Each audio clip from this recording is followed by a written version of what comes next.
everyone. Welcome to the Cynthia Linox Show. I am your host, Cynthia Linox. The question was asked the other day, and I believe I'm correct in the answer that I gave. The question was, who are? Well, actually, it wasn't a question. Somebody that is familiar with my show, they wanted to. Well, they said, your show is for a specific audience. It's for a unique audience.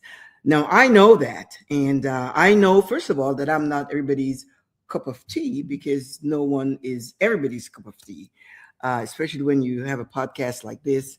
There are certain people that show an interest and benefit from the things that is shared.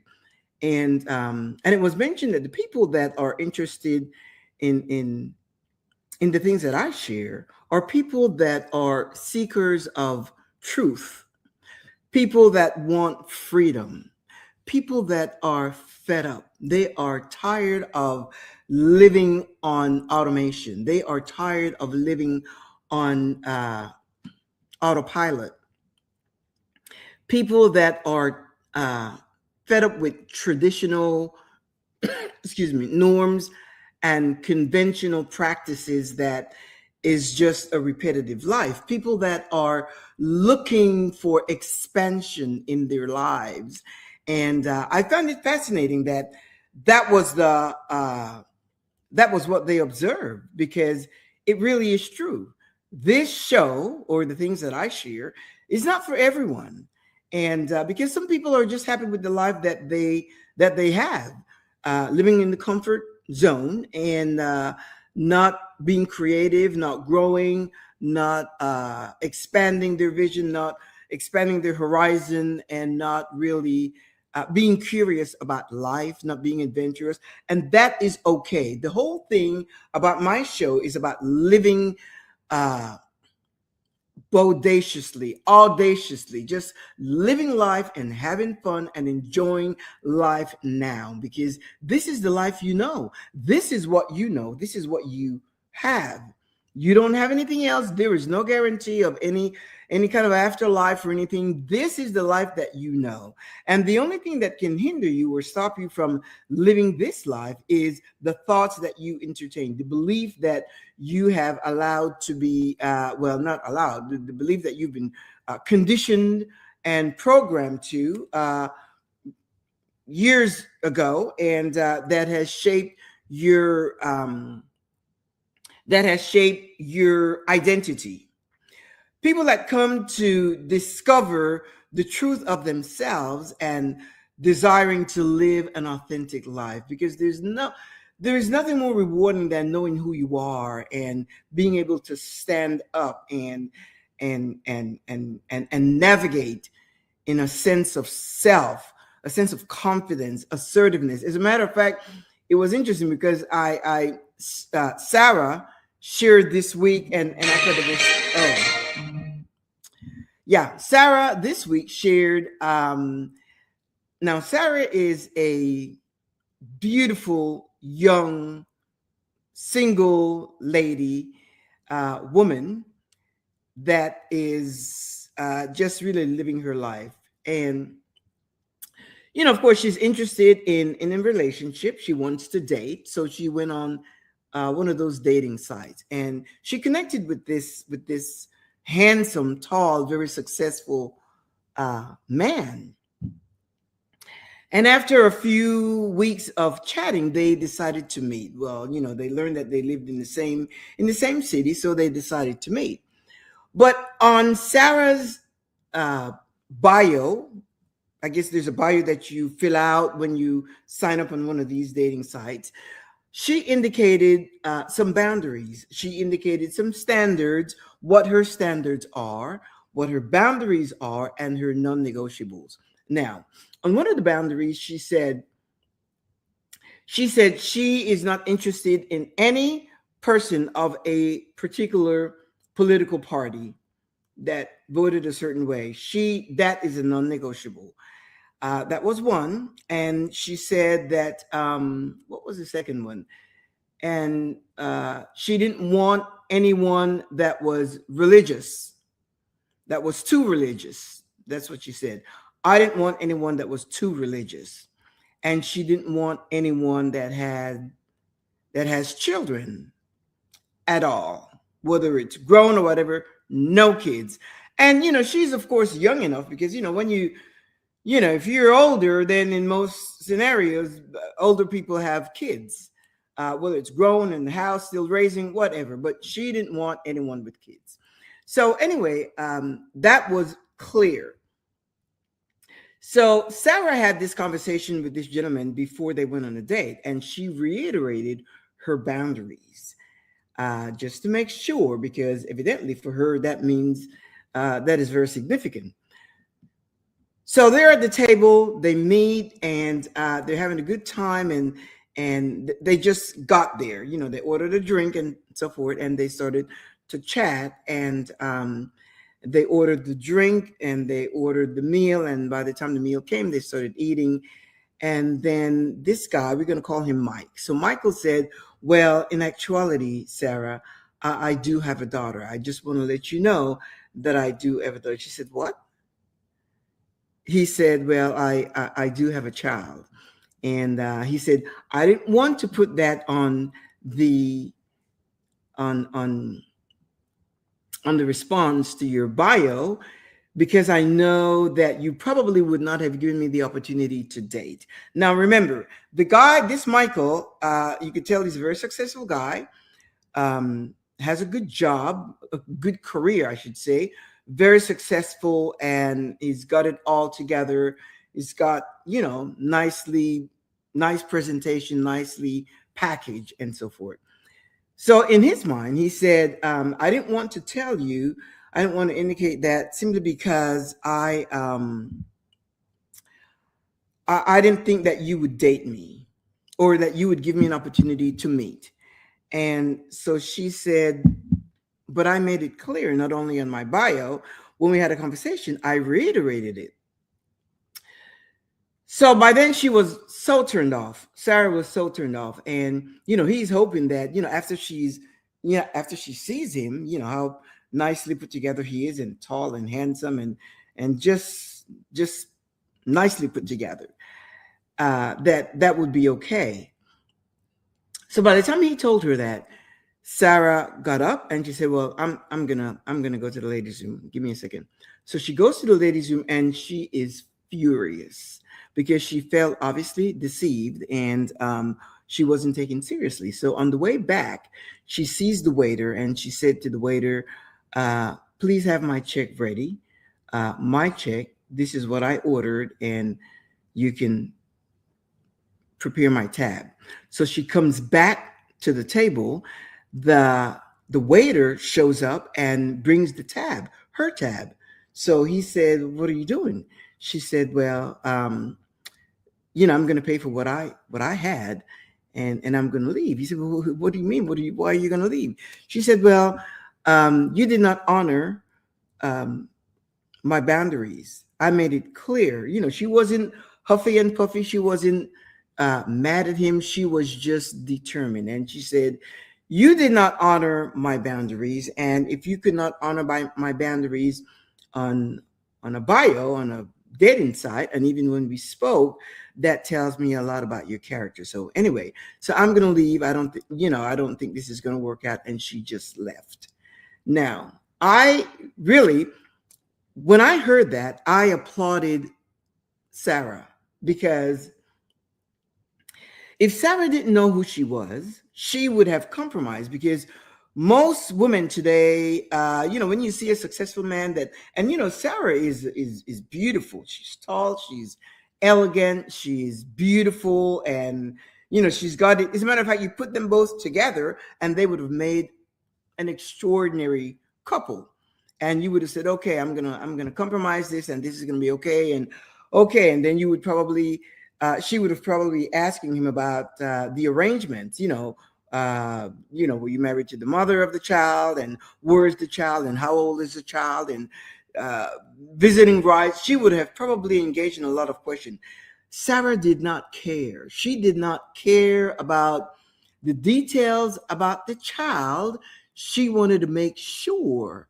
She just stated that I am not looking for someone with a child because, for whatever reason, that was her boundaries. But the thing is, Sarah was so certain about what she wanted, about the things that she would tolerate, put up with, accept, um, and not settle.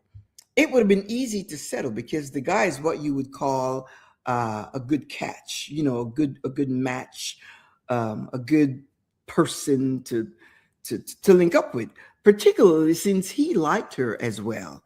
He liked her a lot, and he was just really disappointed that she would choose to leave. But the thing that impressed me the most is that, given the fact that she's on Tinder, and you generally don't know what you're getting when you're on these dating sites, but they had enough energy uh, vibrating that she thought, okay, I'm going to go out to dinner with this person. But Sarah's boundaries, or her knowledge of self, knowledge of her own identity, her knowledge of what she likes, what she wants, what she doesn't want, her dreams, goals, desire, all of that. She had clarity with that, particularly in that area of her life. She's in her I think it's her late 20s. So, you would think, well, by then most women are pressured to get married. But that wasn't her thing, because she herself is a professional. So she's not looking for someone to take care of her, or to shower her with gifts and things. No, she's independent. She's autonomous. She can take care of herself. She just wants companion and to see where a relationship could go. And Michael was surprised. But anyway, I was really fascinated by that move. She just left. Sarah just left. And that's why that is why she arrived at the restaurant on her own. She did not want him to pick her up at her place, because that's not what she wanted. And she took herself home. She just left. And when what excuse me, when she shared it, she was a little miffed, simply because she said it was a waste of her time. And rightfully so. It really was a waste of her time, because what she thought was a great possibility. Because, remember, when on these Tinder, I would imagine you have to share a photograph of yourself, a picture. And she liked the packaging of what she saw, and obviously he liked the packaging of what he saw. But the fact that he simply did not say, he didn't. And when she shared it, some people say, well, he didn't lie. He probably didn't lie, but he was deceptive, because he didn't share that he had a kid. And he said, if I had mentioned that, I know that I would not have gotten a date with you. So I simply didn't share it. But the thing is this: Michael underestimated her, simply because he thought, oh, once she sees this, she's going to be so enthralled, so fascinated, so enamored, so impressed with all of this. Once she learns what I do for a living and all of that she would be impressed. And that wasn't the case. And that's the thing about, when I say people that are intellectually curious, and people that really are digging in, people that really want to know who they are, people that really want to grow and expand, and come into that place of confidence and assertiveness, knowing who you are, so that you can not only attract, but you will move and navigate through life with clarity. You will learn to honor your worth. First of all, you will know your worth, know your value, know what you bring to the table, or know that you are the table. You will know all of that, so that when you are met with situations that are challenging, or go against your standards and your boundaries, you can easily identify it and be in a position to say no without excuse, without explanation, without trying to justify your decisions or any of that. So I was impressed when I learned that. So when I talk about my audience, there are people that are questioning life, people that are emotionally exhausted with the routine, the routine. And one of the ways that you would know when you sit still with yourself, try to sit still with yourself and try to think of something that you like, something you want to do, someplace you want to go, people that you want to meet, and try to remove the conditioning, try to remove the programming, try to remove the the the traditional norms as to how you should even approach what it is that you want, whether it's something that you want, someplace you want to go, or even the thought of daring to want to do something different. Try to sit still with yourself and remove all those external factors and and and try to hear yourself, your intuition. What would happen? Let's say for instance you want to let's say you want to meet someone. You want to meet someone because you want a companion and you want to navigate life with someone with whom you can share time and experiences, adventures, and just be spontaneous about life. There are a lot of do's and don'ts uh, that's out there that are based on, people would say, common sense, but my husband and I decided over the weekend that when people say common sense, you don't always want to uh, think of things in terms of common sense, because you want to allow your critical thinking skills to kick in to make decisions for yourself. Because common sense has to do with the common denominator. What do people think of, or how do they navigate? What do they do? What's the norm? What do people do?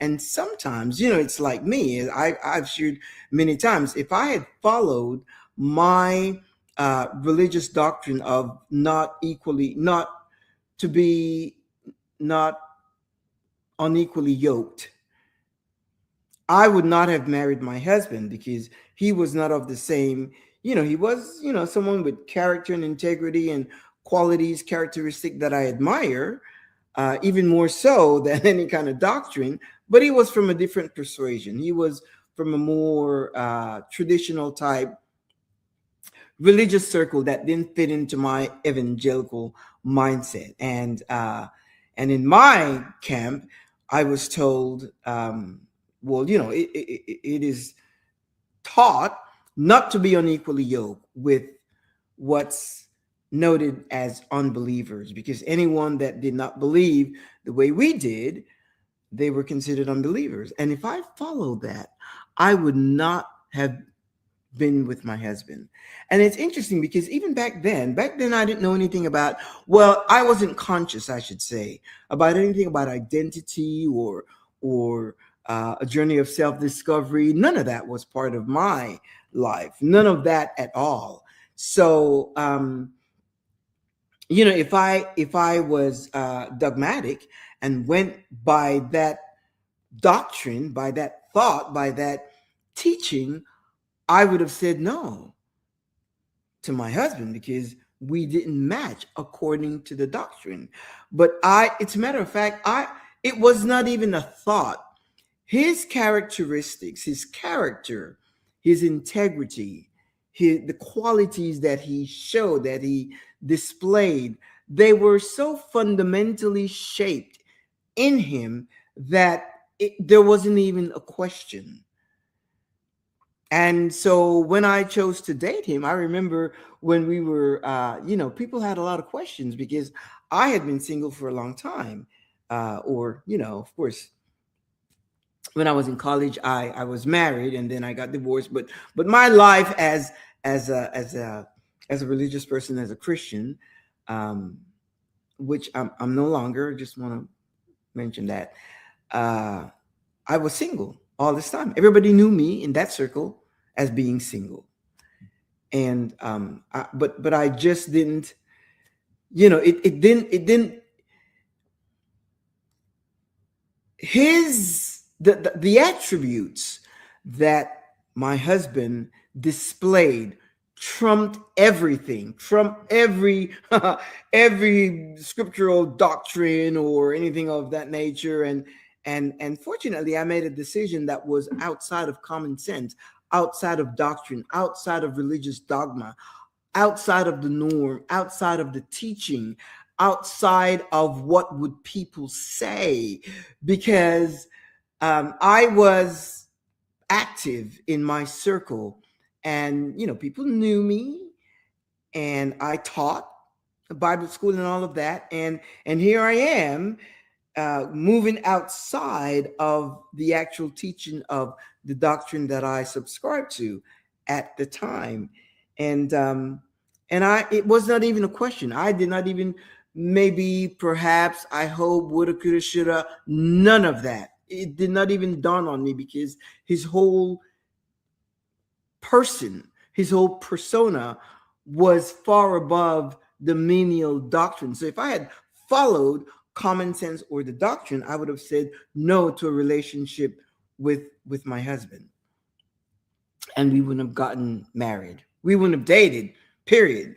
But that was not even a question. That was not even an option. That was not even I didn't by then I didn't have anything like boundaries and all of that. He said, when I asked him about me, he would say, well, I chose you because you had standards. But those things were just fundamental to me. He calls them standard, but they were just fundamental. The things, things like respect, because I'm not into, respect brings love. I'm not into, oh, I love you so much, but I don't respect you. No, no, no, no. Respect first. That is the foundation of a relationship. That is my perspective of a relationship. So that worked out, and we've been married for many years, and it's been good. It's been good. It's been fun. It's been development, growth, evolving, and fortunately for us, it's happening at a almost mutually, at a mutual time, and so forth. But of course, you go at different pace. But after we got married, and he decided to like go to one of the churches, kind of like we went to a new church, similar to what my whole camp evangelical setting. He decided to go with me, and we did that for many years until he just said, "That's it. I am done with this," because he wanted to live and to have fun, and those guidelines, that setting, just did not allow for that. And then we left. We took a sabbatical. We thought, we need to regroup. We need to reset. And after we did that, well, after we or I figured out, because when he mentioned it to me, he didn't pressure me. He didn't pressure me, and he didn't uh, force me to do anything that I didn't want to do. But after I thought, you know what? Yeah, let's just do a reset. And that was, this year makes it 17 years, 17 amazing years. And it's been a time of fun and deliberate, intentional living. And that's what I promote on my program. You have to live a life now. What keeps you from having fun? What is it that is keeping you? What are the, take away the programming, remove the conditioning, remove all the teachings, all the traditional norms and conventional ways. What is it that's keeping you from enjoying life to the fullest?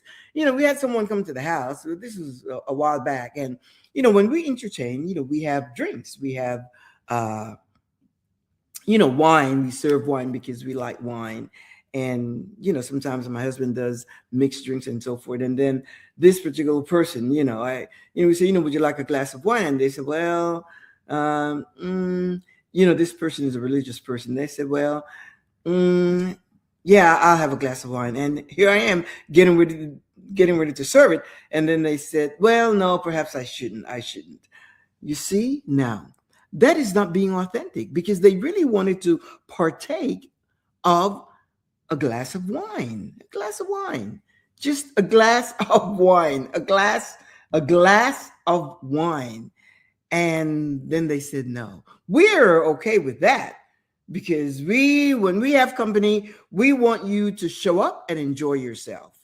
We want you to come and enjoy yourself. And if that means a glass of wine or a margarita, whatever, then we'll do that. But and if you don't want anything, then that's fine. We have some sparkling grape juice that we generally keep for people that uh, do not consume alcohol, and we're fine. But the point is this: the person really wanted to have a glass of wine, and for some reason they said yes. Why? Because they wanted to engage socially, but at the same time, the doctrine kicks in, and in their mind they should not drink. And so they were wrestling with that for a second. Then they said, yeah, I'll have a glass of wine. And here I am getting ready to pour it. And then they said, well, no, I think I better not. I better not. I shouldn't. I better not. And I said, okay, fine. I said, how about sparkling grape juice? And they said, yes, I'll have that. No, well, I think they said, well, does it have alcohol? And I'm like, no, it doesn't have any alcohol. And they were okay with that. But you see, it's like depriving yourself of doing the things you want because of a certain programming, because of a certain conditioning, because of a certain teaching that you have been indoctrinated in, that shape your life, shape your identity, and takes away from the things that you really want to do. So I'm saying to you today, sit with yourself, and try to think of, what is it that you really want to do? What is it that's going to make you happy, content, and just to enjoy the life that you have now? What is it? What is it that you want to do? Where is it that you want to go? Who is it that you want to meet? What criteria do you have, and why? Because you have to know why. If you're saying, okay, I'm not going to date this kind of person because of, then it's important that you identify why. Why will you not date this kind of person? You meet this guy, um, this woman, this person, and you know that you like this person, but they lack something. And I'm not talking about a moral fiber, that is quickly identifiable. Somebody that may have that's maybe uncouth, or you know no no moral thread, that matches yours, that's in alignment with yours. Those are things that are easily identifiable. Somebody that perhaps uses language that you may not subscribe to. And you may say, well, no, this is not the type of person I want. But if it's a person that, let's say, for instance, you meet someone, you are of a certain type of background, and you meet someone totally different, someone that is not even perhaps culturally you're so different. But I know, for people that have traveled, I know we have traveled extensively, and you meet people, and you know that we all want the same thing in life. We want to be happy. We want to be able to provide for our families, and we want to be safe. But most people want to be happy in their lives, and whatever it is that brings you joy. Some people is traveling. Some people is having a wide social circle. Some people is spending time with the grandkids. Some people is raising their children. Some people have fun enjoying their spouse, their partner. Some people spending time with their children. they're grown adult children. Some people are happy with their careers. And if that brings you fun, if that brings you pleasure, then you are on the right path. But if there is something that is just not setting right, and when I talk to people, it's usually something having to do with their careers. You have worked. I know for me, I worked in corporate America for many years. And after a while, I said, I'm done. And before I decided to leave corporate America, what I did, I went and I got a certification as a life coach. And because I thought, I'm going to do that. And the things that I know, I wanted to be trained to be a life coach and to help others like I am here. And it was great. I did that before I left. And then with time, and then, when I decided to leave, I had something to look forward to, a life coach. And then with time, a couple of years later, more than a couple of years later, I realized that creating a show would be something fun. Or I would have a more expansive platform to talk to people other than one-on-one, because that's what coaching is pretty much one-on-one. I don't do group coaching. Well, I haven't done it, but so that's the thing. I made that decision because came a point where I was done with corporate America. Not because of anything, not because of anything. I was just tired. I was just tired of the same thing over and over. And I had the years that I spent in corporate America, they were good years because I grew a lot.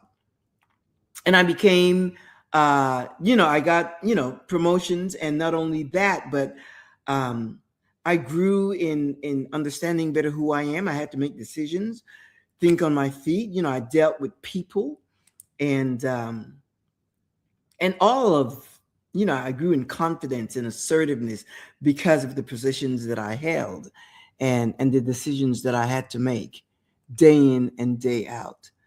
I had to think on my toes. I had to on my toes. I had to think on my feet, and almost on my toes. That means like, and all of those.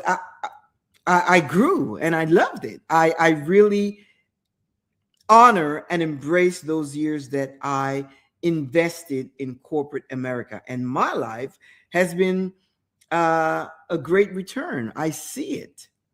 My husband says to me, he says, "Yeah, you have a sense of confidence and know-how and how to and problem solving ability and the ability to stay calm, cool, calm, collected under pressure, and so forth." And so those are the things that I have learned in corporate America. But when I was done with that, because comes a point in your life that you're just done. You are just and don't let things hold you back. Like you may think, well, if I leave, I won't have the I won't be able to do life as I do now. As a matter of fact, I remember my sister saying to me, "You just need to leave. You just need to do it." Because came a point, my sister is a, a nurse and worked in the medical field for many years. And came a point where she said, "That's it." And she left, she retired. And she's had an amazing life up till this day. And when I would talk to her back then, it was like, oh, it's like, she would say, "Just leave." She said, "Just leave." She says, "You will never be ready to leave corporate America. It's a decision you have to make." And she said, and don't worry about the money. I remember her telling me that. She says, "Don't worry about the money. You'll be able to do the things that you do now." And surprisingly enough, it's really interesting because actually, when I left corporate America, we started doing much more than I did because I had the freedom to travel, and that's what we wanted to do more of.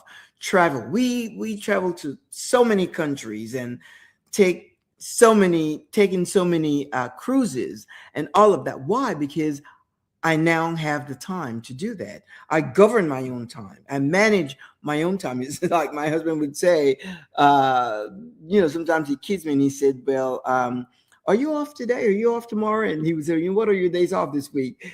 And, because again, I manage my own time and that works well for me. Other than, of course, when I have appointments or business appointments and things like that. But then again, I'm the one that set the tone. I'm the one that set the appointments that I need for my business and so forth. So you can do it. If that's one of the things that is holding you back and hindering you from moving forward, take a step back. And I talk a lot about creating the life that you want.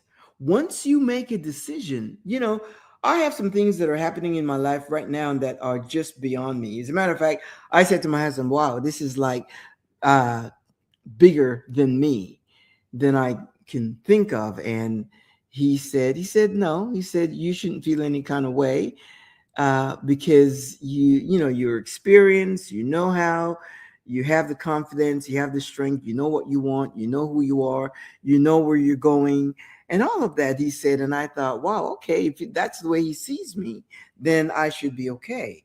But there are some things that are happening in my life now that are bigger than me, and the way it's coming together, it's beyond what I even thought. But because I have trained myself, my mind, critical thinking, and the emotional part of me to follow my intuition, I kind of navigate on that uh, vibration, on that thread, that energy, and I I'm always seeking clarity, because when you have clarity about where you're headed, then there's no hesitation, there's no vacillation, there's no fear in moving forward. And you come to a place where if you go after something and you realize it doesn't work for you, then that's okay. At least you made the effort and you learned something. You learned that this is not what you want. This is not where you're headed. But if it's something that's resting on your mind and your gut and a feeling, and and it's something that seems like fun that you will enjoy and that's going to elevate your life and elevate your thinking and expand your horizon, then you need to go for it. Don't hesitate. But as I said before, sit with yourself and think without the conditioning. That can be a challenge and it can be hard to do, because every thought that comes to mind are thoughts that have shaped our belief system. And if you're thinking within that box, which is limited, it's limiting belief system. If you are thinking within that box, then it's not your original thought. There are thoughts that were imported, thoughts that shape the way you think. But try to think outside of that box. If you're thinking, okay, you grew up in, Somerville or whatever, all your life you have lived in Somerville. And, you've been there, you went to school there, you went to college there, and all of that.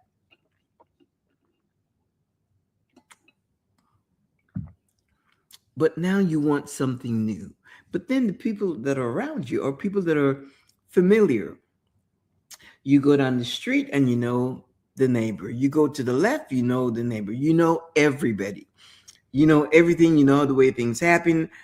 The street lights, when they go off, when they come on, you know everything. And you want something new. You're at the point where you want something exciting. You're at the point where you want something adventurous.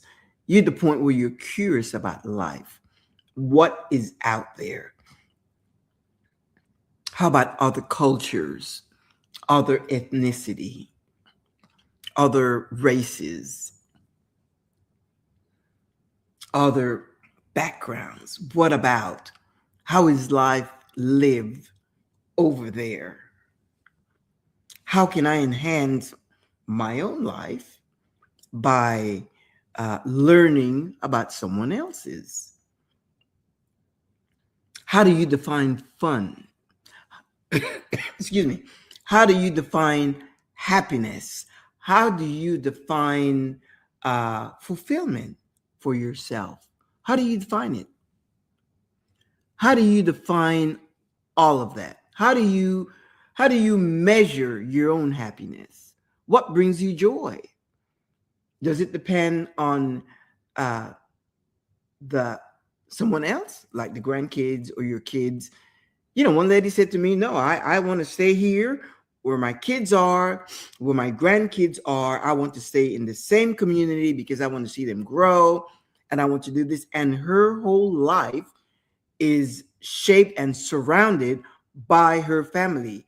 And one of her kids decided to leave town and she was just heartbroken because, of course, the daughter was leaving with her family and took away the three grandkids and so forth. And she's hoping that things wouldn't go well for them so that they would come back home. Imagine that.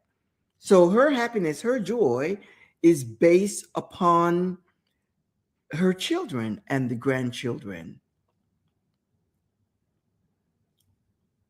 That's not sustainable because, if they change, and sometimes, over Mother's Day was just happened over the weekend.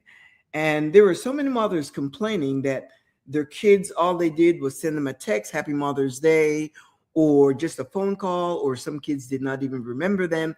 And it brought such sadness to them. So you can't really depend on someone else. You have to determine what makes you happy, what gives you pleasure, what brings you joy, what brings you happiness and contentment. And then you are guided by that.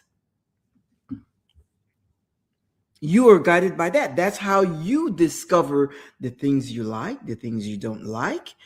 What do you consider fun?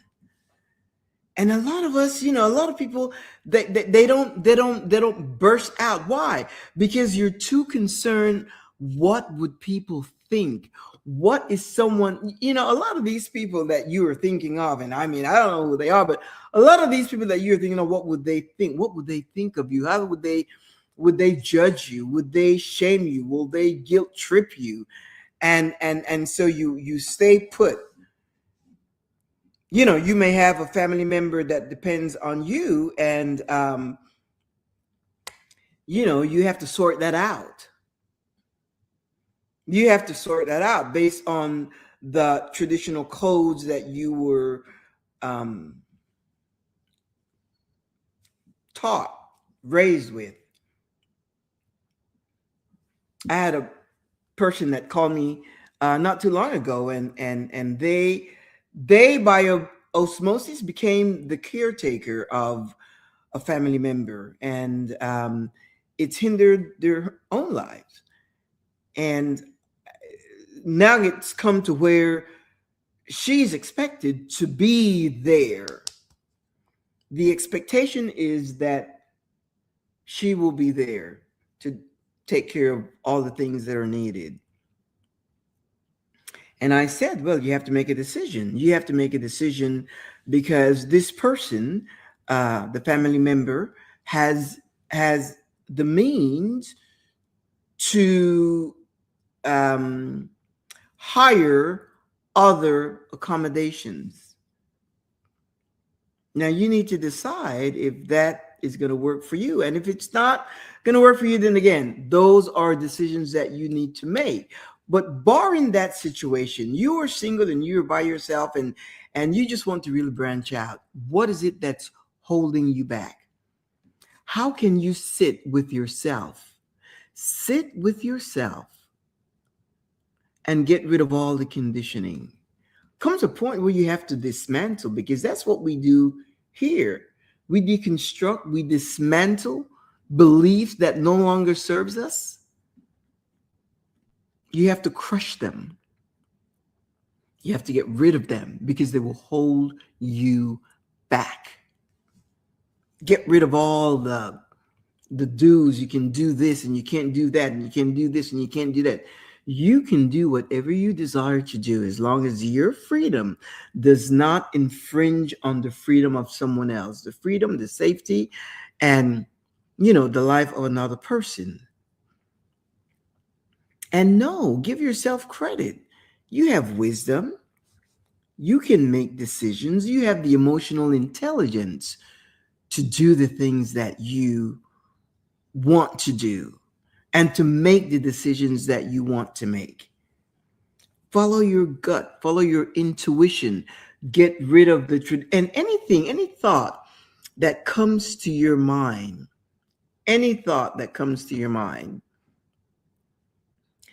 measure it against a traditional behavior.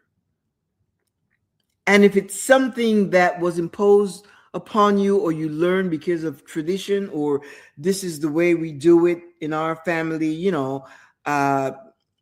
comes the holiday, we gather and we do this. That is a tradition. Now, if that brings you joy, then you do that. But if you're saying, you know what, I want to be done with that. I want something else. I want something new. Then, barring the tradition, you say, no, I'm going for something new. I'm going to my partner's gathering, family gathering, or whatever. Or no, I'm going to get on the plane and we're going to go to another city to enjoy ourselves and to have a good time and to do whatever we want to do. What you have to understand, my friend, you have the life that you have, the life that you know now, here and now, is the life that you are living. And it's up to you to decide how you want to live that life, your life, now.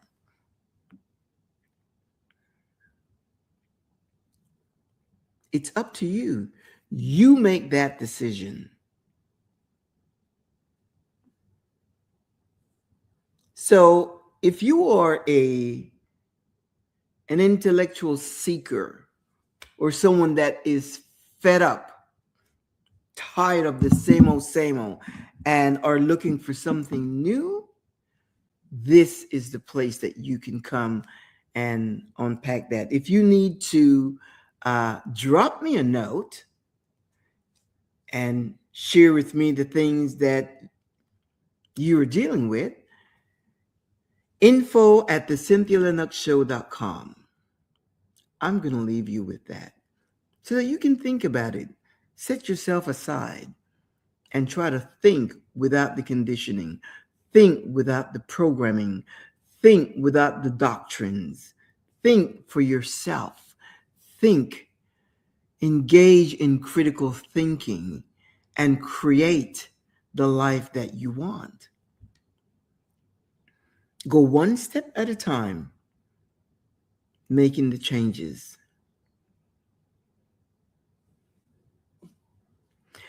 We meet here every Thursday at 2 p.m. Central Standard Time. And if you can't meet me here, then you see the icons down here? Facebook, LinkedIn, and YouTube. You can pick up the feed 24/7. I'm leaving this show and I am going to meet with my friend and we're going to have a good time. I'm looking forward to that. They summoned me. They said, we haven't seen each other for a long time and let's go have some sushi. So I'm going to do that. I trust that you have a fantastic weekend. Whatever you choose to do, have a great weekend. And I will see you next week, same time, same place. In the meantime, enjoy your weekend and Again, sit with yourself and discover deeper areas within your own life, barring all tradition, conventional norms, and external influences. Discover the depth within your own self. See you next week.